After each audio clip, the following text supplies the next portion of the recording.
Good morning. I'm Wyatt Layton, Operations Section Chief with Pacific Northwest Team 3 with your Sunday, August 9th update for the Modrite and Wilmont fires. On the Modrite fire, starting in Division Lima on the north end, just south of the town of Incholium and our forward operating base out there. The division continues to have its resource focused on controlling the perimeter, mopping up, getting some depth and more cold edge around that area of the fire.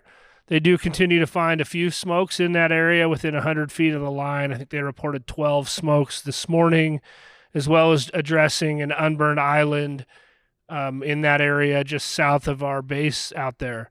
They did line that yesterday so that it's not going to continue to burn, and they'll mop up around that today. Moving into our division Sierra from DP 97 at the Bridge Creek Kewah Media Road junction down to drop point 53. Folks are in there continuing to mop up and secure that edge, similar to what we talked about in Hotel Lima, except for they need to get more depth in there. Part of that looks really good, and we talked about yesterday how they'll have put some black edge on that map, so we've done that where we're feeling very secure, confident that that piece won't move, but they'll still be in there today getting some more depth and building on that. From the rest of that, from drop point 94 down to our division break in this Stranger Creek section, same thing. The crews are in there. They've got a control line in place. Folks need to get in and mop up those stump holes and unburned fuels along the fire's edge before we can turn it black on our map. And be confident that it's not going to grow further. But there are folks in there. Those efforts are ongoing, and things are going really well in that portion of the fire, all the way down to our Division Whiskey break. In Division Whiskey, also our night shift that was out there last night reported no issues through Lima or Sierra. Moving back into Division Whiskey, yesterday they mopped up the portion of fire that they burned, the small segment that was burned from 85 up to the road system. That is all where it was left, and so now we have hard black burn. Most of the fuel's burned up to our control feature, so there's not as much heat in there. That next step is to get water and crews in there and mop that up and make it cold before we turn it black on the map.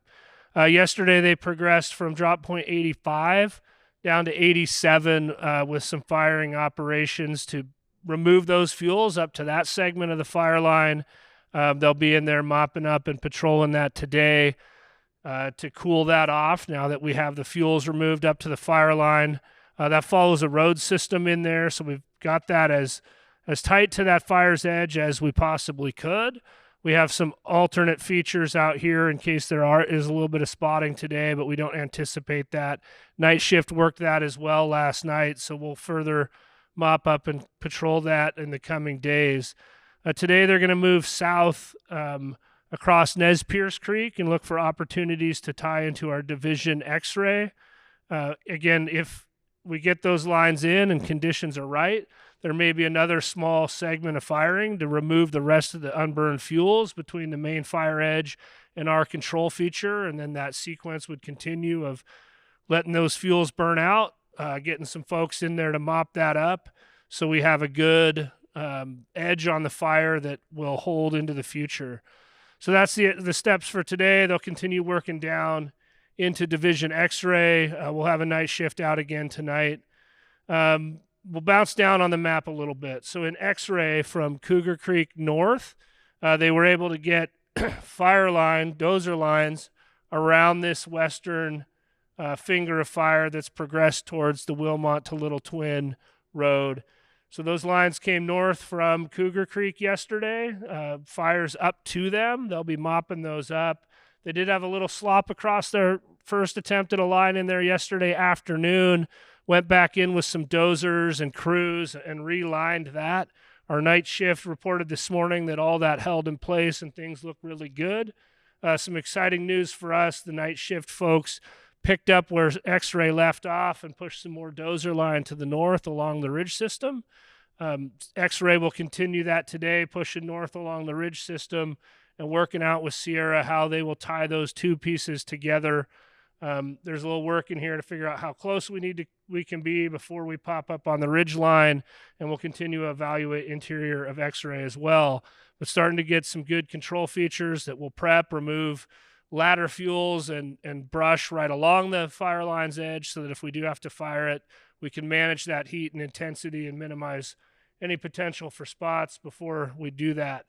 We also continue, there's 6 masticators in total working both directions on the Little Twin to Wilmot Road to give us another place to be if something doesn't go as we plan, and that we're ahead of that and ready for it. We like to have alternates to what we're doing, and this is a good one for us, this north-south road system. The masticators are a machine that goes in there, doesn't remove anything, but rearranges the fuel, gets it down on the ground, and makes it safer and easier for the firefighters if we do need to use that as a control feature. Moving back down into Division Alpha, our structure group has been in there supporting Division Alpha, and out of an abundance of caution, preparing defensible space around the structures, assessing them, make sure we know where they are on the map, putting some sprinkler systems and tanks where we need to along the structures and homes on the Wilmot Road. Alpha is also at the same time up here continuing to mop up the edge between drop point 46 and 48, where we did that small firing operation a few days ago to remove the fuels between our line and the fire.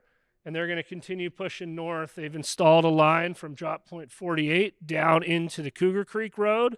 That's been prepped and plumbed and ready. If we get the conditions today, we'll bring some fire back down into Cougar Creek to remove those fuels, which essentially widens our fire line as fire moves towards it. So that's what we hope to accomplish today, tying this piece together with a small firing operation and building a little bit of depth in here. Also continuing to focus along Cougar Creek Road. We've had some burned out snags and things that roll down the hill, so we have firefighters in here making sure that we don't get any spotting across Cougar Canyon and the road system in the bottom. They did check Wilmot Fire yesterday, no visible smokes, no heat found. Plan to do that again today. Moving around the rest of Division Alpha, the black edge is really cold. We've colored it black because we have that mop-up depth in there that we feel comfortable with. There are still folks checking that, making sure there isn't any remaining heat that would cause us concern for escape. Structure group is working interior of the fire as well, trying to mop up 100 feet around all the structures. And same story in hotel. Along the river's edge, folks continue to check that. We did fly some IR yesterday and last night, so we know there's some areas of heat in there that folks will be out checking today. We also have a contingency group looking for yet more options if things don't go as planned, the weather gives us a bad day, of where we would go next to compartmentalize this and be proactive rather than reactive if the fire does move. We don't anticipate needing to do that, but we plan for the unanticipated. So you may see some maps with other alternate lines, contingency lines further to the west, but our focus remains being as close in as we can, safely be, to get some lines and get them black on the map while also working heavily on the Twin Lakes to Wilmot Road. That's our report for Sunday. Thank you.